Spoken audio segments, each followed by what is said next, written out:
Welcome to Figments of the Brain, a philosophy podcast recorded at the University of Cologne. Figments of the Brain is produced by Concept, the Cologne Center of Contemporary Epistemology and the Kantian tradition.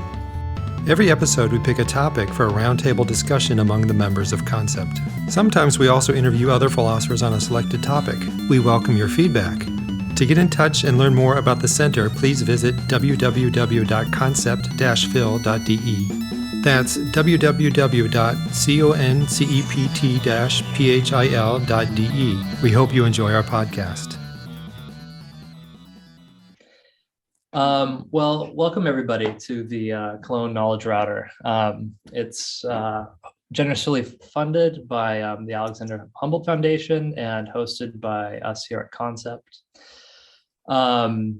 Today's talk comes to us from Paulina Sliwa. She's with us from Vienna, where she's a professor of philosophy. Prior to that, she was at Cambridge as a lecturer, senior lecturer. And prior to that, she took her PhD from MIT. She has numerous publications in leading peer-reviewed journals and has a book under contract with Oxford. And today she'll be talking with us about the norms of moral nature and norms of moral inquiry.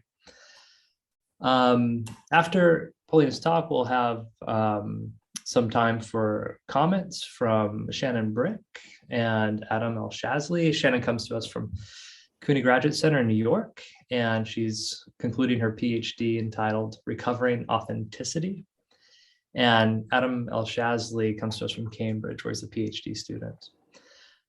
So we'll begin with you, of course, Paulina, and then we'll go to Shannon and Adam afterwards and give you a chance to respond. And with that, would you please take it away? Well, thank you so much for having me. And thank you so much for also to the two kind of amazing commentators who've agreed to read the thing in advance. And with apologies to them for sending them the actual talk very, very last minute. Okay, so I want to talk about moral inquiry. And I'm kind of puzzled about moral inquiry in general. I'm wondering, the questions I'm interested in is what it is, what its subject matter is, how should we think about the subject matter of moral inquiry, and what are the tools that we use in order to engage in moral inquiry. And I should say I have a handout, so I will be kind of following along. If you open up the handout, you'll see what's going on.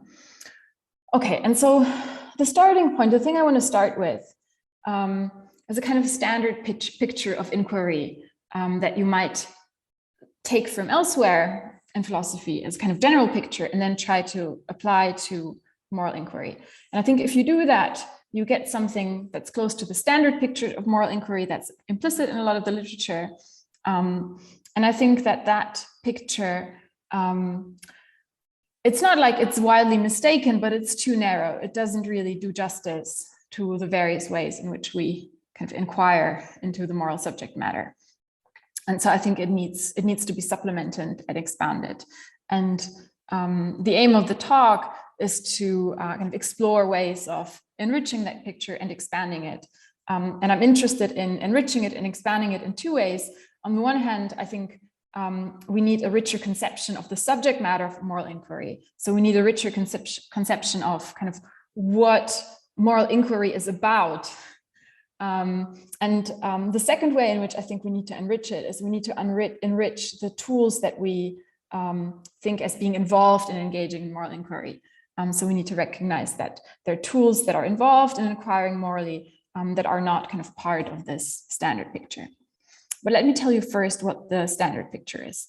So let's start with the kind of Lewisian picture of inquiry. I've given you a quote by Alejandro Pérez Carballo that's on the handout. And here's how here's an intuitive way of thinking how inquiry in general proceeds. So you kind of think about the collection of all possibilities as a logical space. A believer, on the Lewisian metaphor, is a traveler trying to locate herself in logical space. So we can think of an agent's belief state as a particular type of map. Possibilities compatible with what she believes are spread out all over it. Her goal is to find the point on the map where she is located.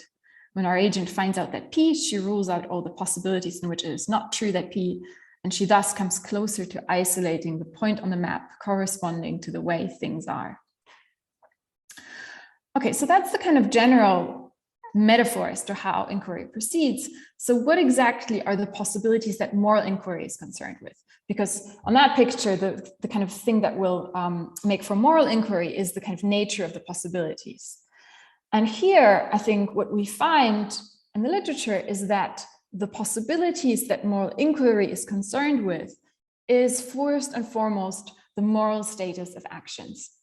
So basically what happens when we inquire morally is that the world presents us with possibilities. So there's telling the truth, which may be morally required, or maybe it's merely permissible. There's eating meat, which may be permissible or not. And we kind of try to figure out which of these possibilities is actual. And then there's a second set of possibilities that the world presents us with that concern why the actions have the moral status they do. And on that picture, the aim of moral inquiry is to establish which of these possibilities is actual. So what the moral status of actions is and why that it has that moral status, why those actions have that moral status. And I think that picture of moral inquiry is kind of implicitly believed, implicitly accepted, or explicitly endorsed by various philosophers. So here's Lenman from a paper that's titled Moral Inquiry. He says, moral inquiry is an activity in which we all at some level engage, and it's natural to think that some of us of the time do it quite well, while others do it do it less well.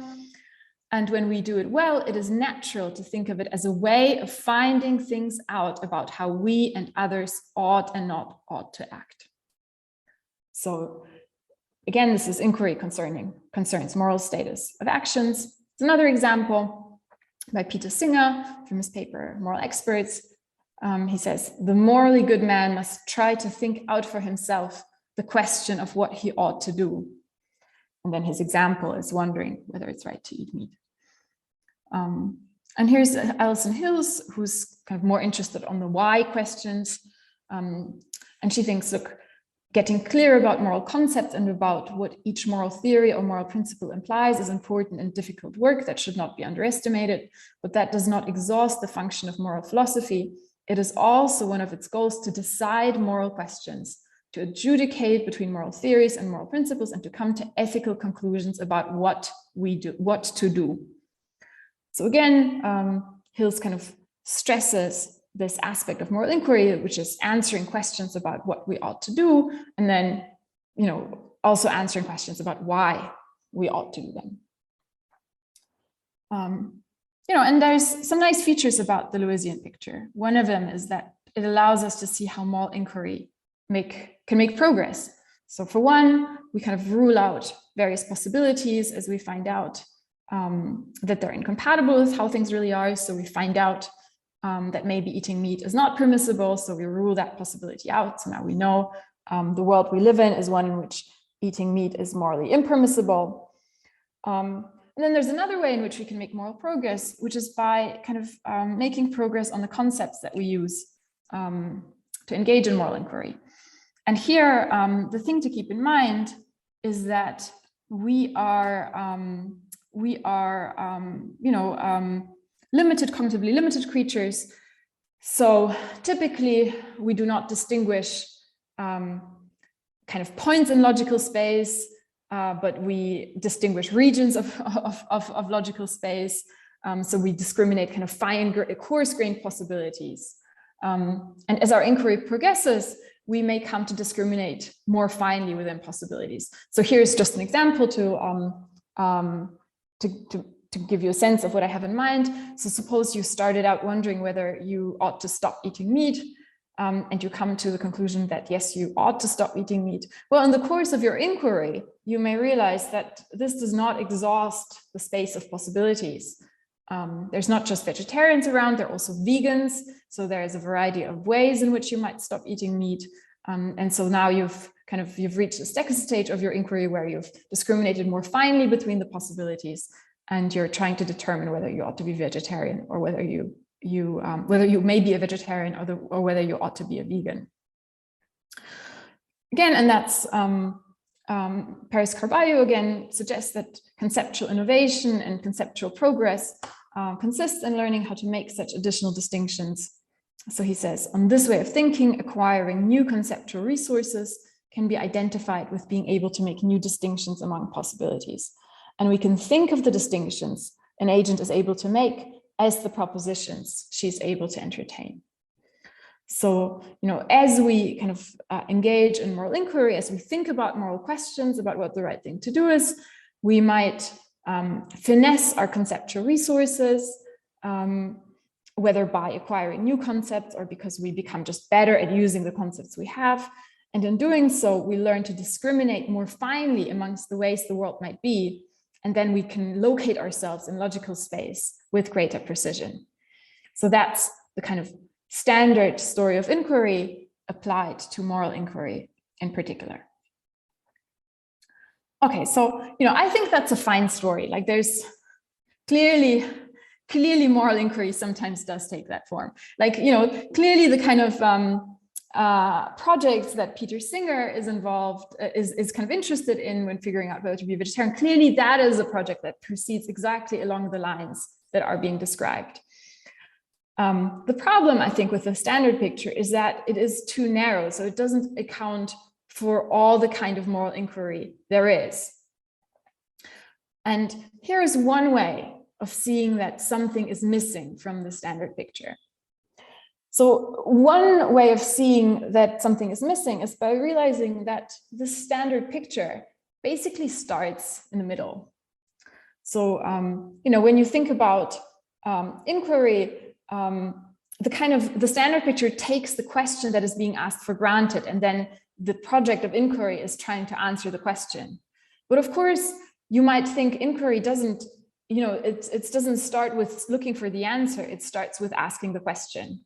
And here's, as Jane Friedman puts it in her paper, she says, if we want to move ourselves from a state of ignorance to a state of knowing by inquiring, then at least two things need to happen. A question needs to be opened or asked, and then it needs to be closed in the right sort of way or answered. So the kind of standard picture just assumes that the question is already open, and then it's interested in the kind of steps it takes to close it. But the interesting thing often happens in the opening of a question. An inquiry can go awry, not just because we get stuck on the answering part, but because we get stuck on the asking part too. And so that aspect of it, the kind of where do the questions come from, that the standard picture doesn't really tell us about that bit. And then the second way in which we can see that the standard picture is too narrow is by noting that we don't, when we think about the kind of situations where we think of ourselves as engaging in moral inquiry, about kind of wondering about something, wondering about a moral situation, it's not always a matter of looking for answers to questions about what the right thing to do is and why it's the right thing to do. So very often moral inquiry can be directed at something much more global, at something slightly more inchoate, and what I want to call at making sense of a situation. So I'm going to give you an example that I'm going to think about. I won't read out all of it. I'll just read out enough to give you the gist of it. And the example, I will say in advance, deals with sexual assault. So if so I won't read the very upsetting part, but just to give you a heads up. Okay, so this is from a This American Life episode, 5 Women, which is really excellent, by the way. Okay, so this is about Kristen, and Kristen, I'll just read it. So when Kristen was raped a few years later, it took her a while to use that word. He took advantage of me, is what Kristen said at first. When that didn't feel right, she said, he's an asshole. But that didn't seem right either. She had no words to summarize her experience. And then she describes what happens, which is she was at a friend's house for a party. It was late. People were going to sleep, and she climbed up to the top of a bunk bed to get away from an older guy who was creeping her out. she was drunk. She remembers her face felt numb. She remembers hearing someone banging at the door, which she later found he had locked before he climbed up into the bunk bed and took her clothes off. She said no, but he had sex with her anyway. Sex that didn't feel like the right word either. And then she notices that friends use kind of this, friends experience similar things, describing their experiences in different ways. And then eventually for Kristen, the penny drops.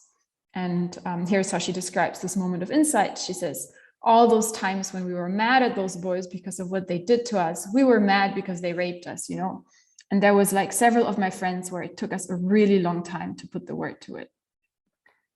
So here, I think Kristen is, she is on she's engaged, like her epistemic predicament is that of kind of trying to make sense of her experience and the experience of her friends. And I think that that very much is an example of a project of moral inquiry. Like it's a morally significant situation. Actually, clearly, she knows that a wrong has happened in some way, but she can't quite make sense of what the experience is. And she's trying to figure that out. But this is not a matter of, you know, figuring out whether an action is right or wrong, or the moral status of an action, or of why it's right or wrong. So it doesn't seem to fit the standard model very well. And I think it raises kind of more broader questions about what it is to make sense of a situation. You know, what it is to try to figure out how to think about a situation. And so that's kind of what I want to make progress on in the talk and explore. The central question for me is, you know, okay, sometimes we engage in this form of moral inquiry, which aims at making sense of a situation. So what exactly is the epistemology of that? Like, what is it to make sense of a situation? What is it that we're looking for when we're trying to make sense of something? Okay, so the first thing I want to do to get closer to an answer is I want to step back for a second from the actual example. And I just want to kind of go back to thinking about the subject matter of morality. So what moral inquiry could be about. And I want to kind of draw a richer conception, kind of more possibilities that could be out there, which I think are going to be helpful in cashing out this notion of making sense. And so here's the first, here's something to notice. I mean, I think this is kind of obvious, but it's worth saying, because it's easy for it to be so obvious that we don't notice anymore, that we don't notice it anymore.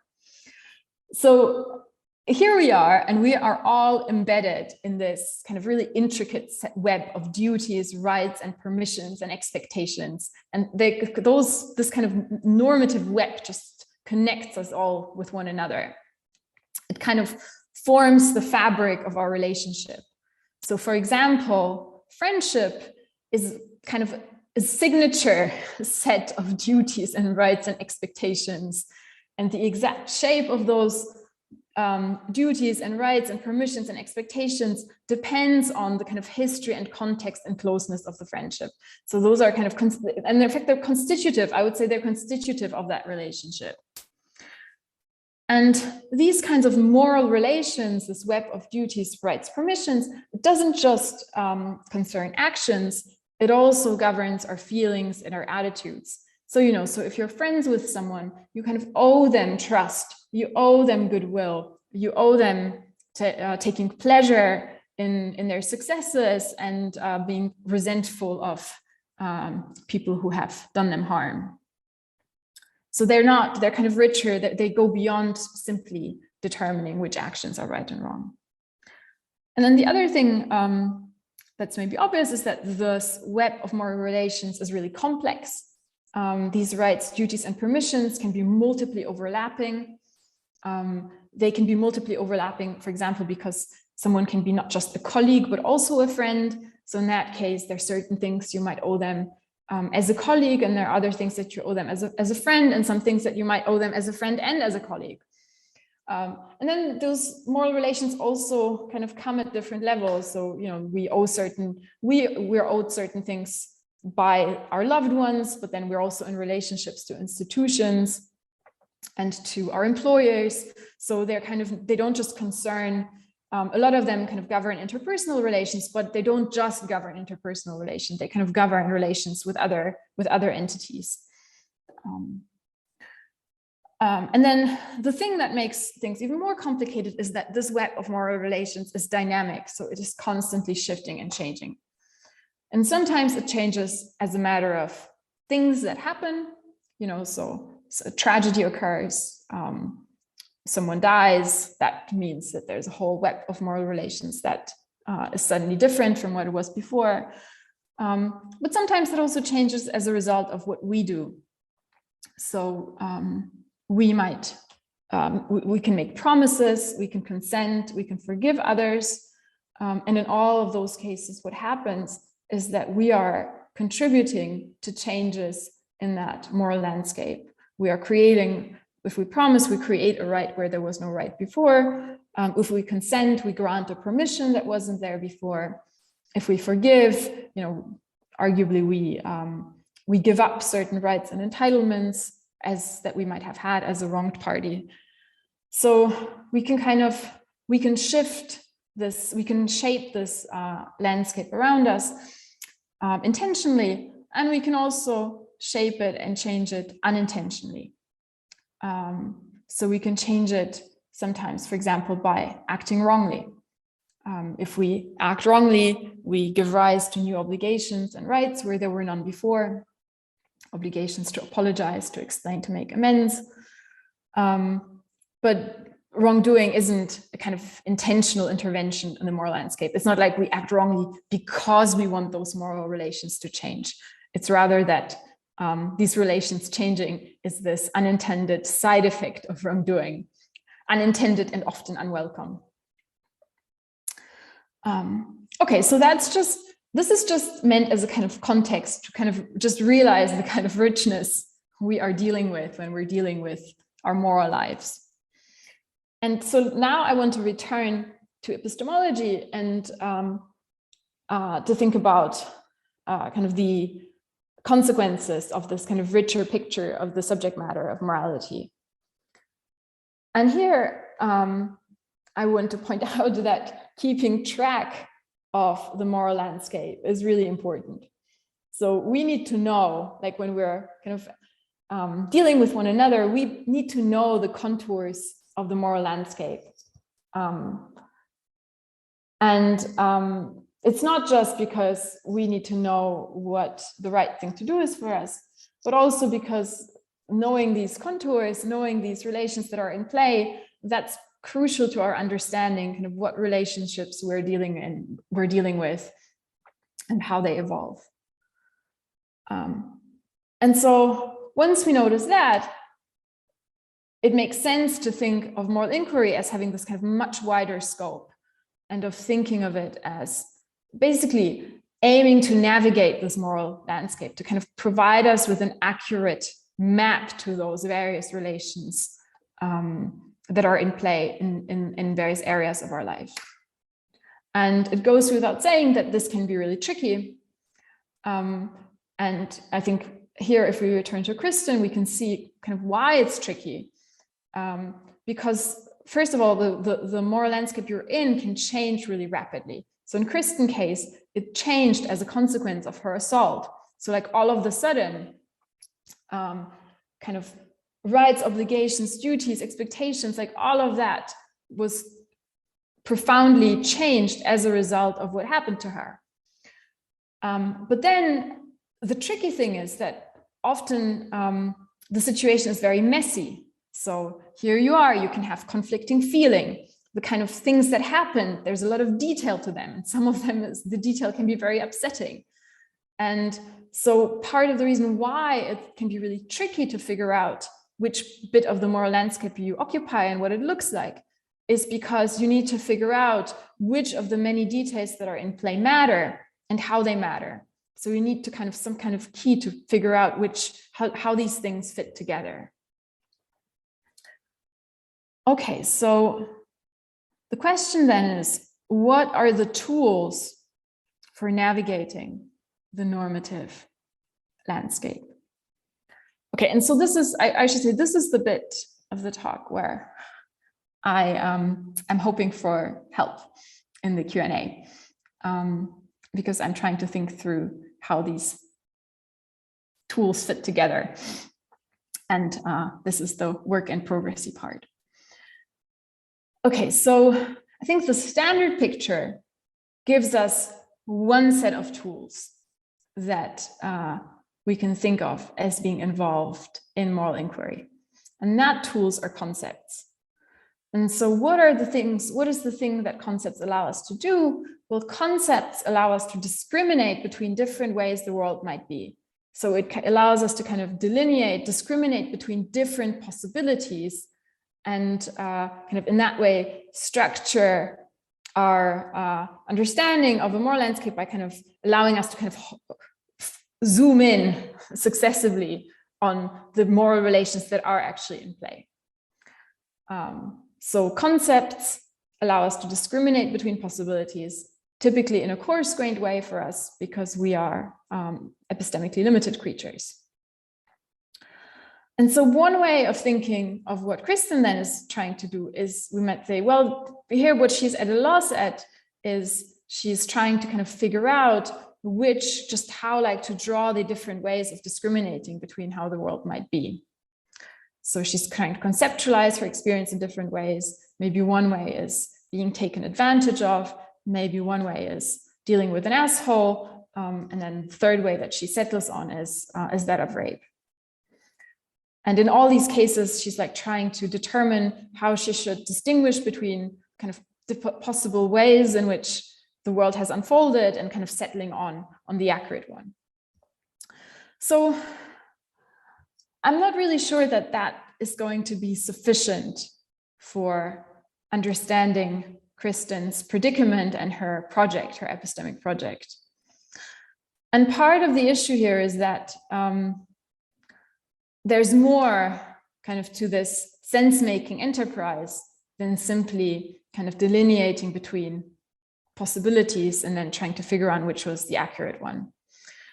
And one way of seeing that is, I mean, that, you know, of all the possibilities that the possible ways to kind of describe what Kristen was experiencing, like none of them were actually inaccurate. Like, it's not like, so she rejected the possibility, like she rejected to think of what happened to her as a matter of dealing with an asshole. But that's not because that's inaccurate. Like, that guy probably was an asshole. Like, she was in fact dealing with an asshole. But there still is something defective about thinking in this way about her situation. But whatever is defective about it, it's not a matter of like it not dividing the world in the possible world in inaccurate possibilities and helping her to kind of figure out which possibility is actual or not. So the question is kind of what more is then involved in this sense-making enterprise. And here I think the thing that I'm looking, like the thing that is missing is that in making sense, you're kind of trying to figure out how things fit together. So in the context of making sense of a newly changed moral situation like Kristen, you're kind of trying to figure out like a lot of things at the same time. Like, what kind of rights, obligations, and permissions are in play? How have those changed? Do those changes have a particular pattern? What explains the pattern in question? Which features of the situation are explanatory relevant? Which ones should I pay attention to? And which one I can ignore because it's not important? So there's kind of this holistic aspect that doesn't seem to be captured just by the kind of thinking about concepts. So how do we capture this kind of richer kind of whole pattern of the situation? And so here I want to look at some helpful things that Liz Camp has put out there. And I want to suggest that maybe this notion of a perspective, as Camp describes it, is a helpful way of thinking, of making sense. So in that case, what we'd say is that what Kristen is looking for is not simply like a bunch of concepts. What she's looking for is a perspective to take on her situation. And in fact, I mean, that is an intuitive way of putting it. Like that is how we might describe someone's project of making sense of a situation. The challenge is in spelling out just what exactly that actually then amounts to. Okay, so here is the kind of proposal. Here's the way that I've been thinking of perspectives, kind of following closely in Camp's footsteps. So you might think of a perspective as a stable cognitive disposition to employ certain kind of intuitive structures to a subject matter. So as a cognitive dispositions to use certain intuitive ways of thinking about a subject matter. As Camp puts it, perspectives are open-ended dispositions to interpret and specifically to produce intuitive structures of thought about or characterizations of particular subjects. And characterizations are these kind of associations of thoughts, like stereotypes can be characterization. They're kind of these loose bunch of features that are ascribed to a subject that don't necessarily follow kind of deductive patterns, but that come to mind when we think about that subject. In this way of thinking, a perspective imposes a certain order on a situation. It imposes an order on a situation because if you take up a perspective, it acts like something like a filter. It constrains what you notice, what you attend to, what calls for explanation. And it also kind of provides a taxonomy and a kind of mental setting. And all of this together kind of allows us to integrate and interpret these experiences into a coherent whole. So it's this kind of very rich cognitive disposition, which involves the disposition to use certain taxonomies, to think about certain intuitive connections on the subject matter, to notice certain things, to wonder about certain things. And all of that is involved. So again, as Camp explains, a perspective involves the disposition to use intuitive patterns of thought, which guide what an agent just does, naturally notice what explanatory connections they do tend to form, and how they immediately respond in cognition and action. So then one question is, what is the relationship between concepts and perspectives? And here I'm inclined to think that because a perspective imposes a taxonomy, it's exactly part of a perspective that one is disposed to employ certain concepts. So if you think of perspective as this rich cognitive disposition, kind of part of this disposition is the disposition to use certain concepts. So to divide between certain possibilities.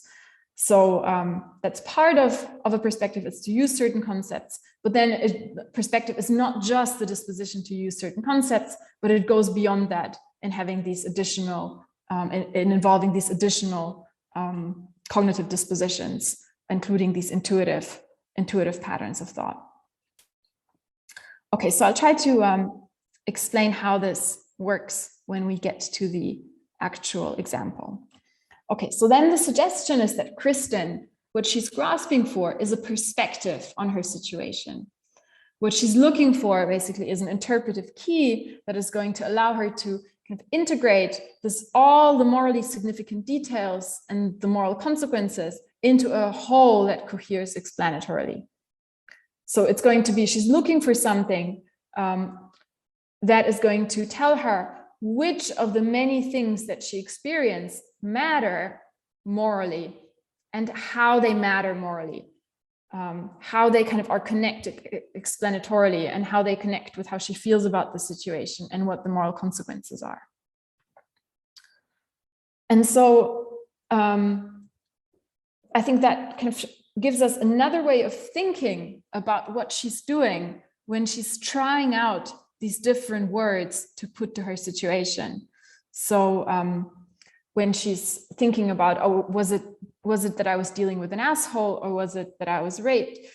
So these kind of thick action verbs, they don't just divide logical space into possibilities, but they also express perspectives, I would suggest. So they are what Bliss Camp would call framing devices. And so we can see this if we just, I think, draw out what the kind of things that being an asshole brings to mind. So if you describe a situation as a matter of kind of dealing with an asshole, you're basically like offering up a map for thinking about the relevant moral space. So you're selectively highlighting certain features and certain moral norms which govern the situation. And in that case, in the kind of dealing with an asshole, what you're foregrounding is, what you're making salient are certain moral relations. So you make salient norms of respect and norms of kindness that govern interpersonal interactions. And in fact, like quite basic norms of respect and norms of kindness. And by highlighting those norms, you're kind of placing the experience that you're describing in this way, you're framing it as somehow involving an affront to those particular norms. And what goes along with it then is this kind of set of these intuitive patterns of thought. And here there's just like this whole range of associations we have, like the red-faced angry guy yelling abuse, losing its temper, the SUV driver who's rolling down their window to yell at a cyclist, the kind of narcissistic business guy who's yelling at his secretary. So there's this kind of whole range of paradigmatic examples that we have in mind when we think of dealing with an asshole. And then the other thing that is rendered salient are the kind of emotional responses that are associated with such interactions. So like feelings of astonishment because the norms are so basic, and like maybe feelings of humiliation when you're on the receiving side. So the kind of, when you frame the situation as dealing with an asshole, what you're doing is you're foregrounding certain features of the moral landscape, and you're saying those are the features that are kind of relevant for understanding the situation. This is the kind of moral context in which we should be placing this incident.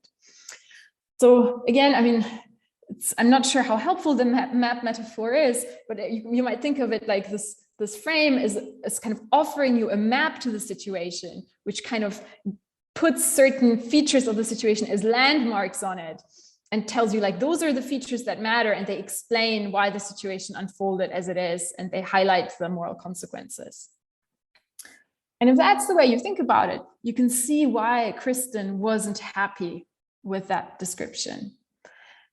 She wasn't happy with it, not because the guy wasn't an asshole, because he probably was, but because it leaves out features that are salient to her, that stand out to her about the situation, but that just aren't present on the map at all. So what might stand out to her is like the feeling of being violated, maybe certain kind of intuitions that autonomy is at stake. She's like thinking about consent and her lack of it. And these are features that might stand out to her when she's kind of replaying things. But they're not the features that thinking in terms of someone being an asshole put on the map. But they are features then when you think about it in terms of rape, that description foregrounds.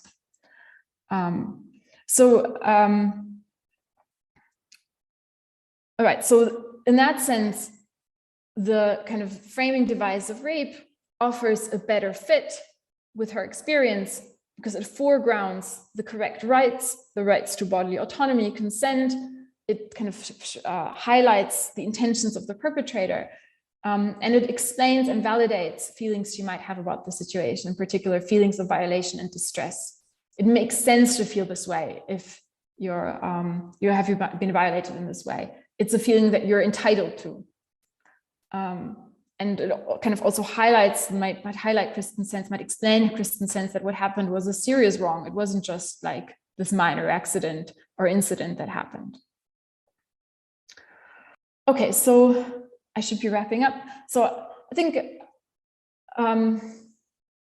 well, I won't read out the quote, but there's a quote by Calhoun, which I think kind of gets at the same idea, where she thinks that it's really important when we kind of make sense of our experience, what we do is we stylize them in certain ways by using certain images or like ranges of concepts in stories. And that's an important part of making sense of what we're doing. And kind of what I want to suggest is that it's perspectives that do the stylizing, and that certain kind of thick descriptions of situations are helpful and important precisely because they express those perspectives. So the take-up of this description leads you to actually implement this cognitive dispositions, to think about the situation in certain ways, to notice certain things, to have certain associations. Okay, so let me then return to the kind of what this means for moral inquiry more generally. So if you recall on the standard picture, moral inquiry basically consisted in answering moral questions. And I've argued that this goes against our experience of moral inquiry. We're not always looking for a moral verdict. Often we just try to make sense of a moral experience. And I've suggested that this making sense involves looking for a perspective. So it's looking for this kind of disposition to interpret the situation in a particular way. A perspective is not a proposition, it's not an answer to a question, but it's rather a tool for thinking about a situation.